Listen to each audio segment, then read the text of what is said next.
Hello, I bring to you a very important message that is titled The Brutality of Arab Politics with Palestinians.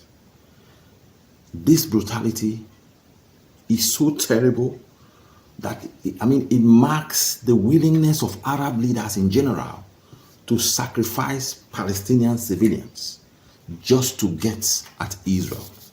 The question is, why are Arab leaders so desperate to get at Israel? In 1948, the United Nations partitioned the land of Palestine, gave the Israelites one, gave the Arabs one. The Arab leaders rejected it and immediately invaded Israel to try to destroy the new Jewish state. Unfortunately for them, Israel defeated them. Of course, Egypt captured Gaza, and Transjordan, which is Jordan today, captured Judea and Samaria, and of course cleansed out the Jews and renamed it the West Bank. In 1967, this territory stayed with them till 1967, when they attacked Israel again, and Israel defeated them and captured Gaza and the West Bank.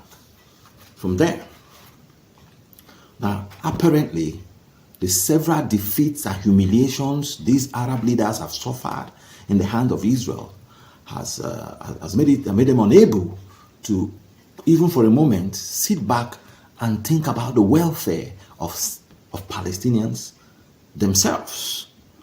For all they care, Palestinians are pawns in their war game with Israel. Israel has offered Palestinians a state several times, which were turned down.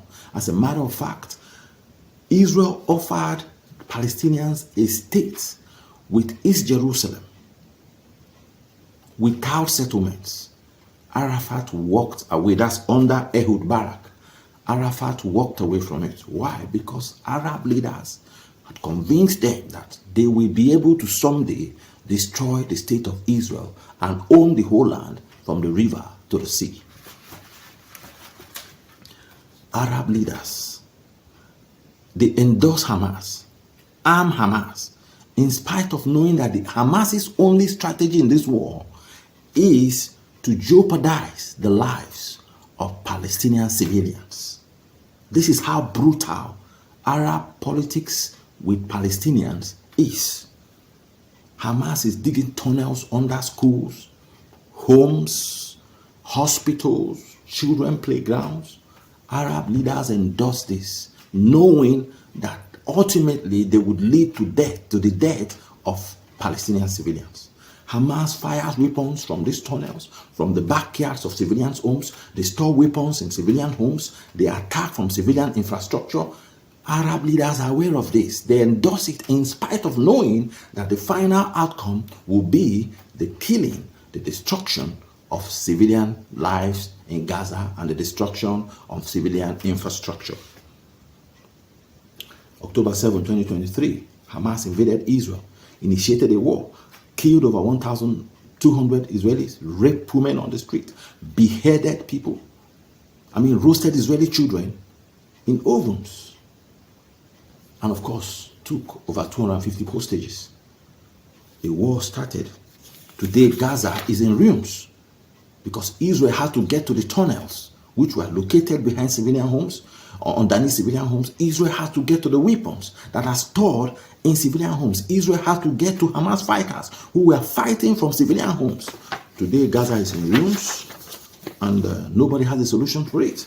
Donald Trump has become the president of the United States, and he has brought up a master plan to resettle Palestinian civilians in Jordan and Egypt, so that this destroyed Gaza can be rebuilt and then they can come back.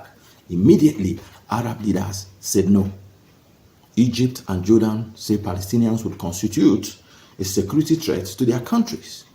The question is, why are Arab leaders unwilling to sit back and consider the welfare of Palestinian civilians and put this above their bruised egos and their politics against Israel?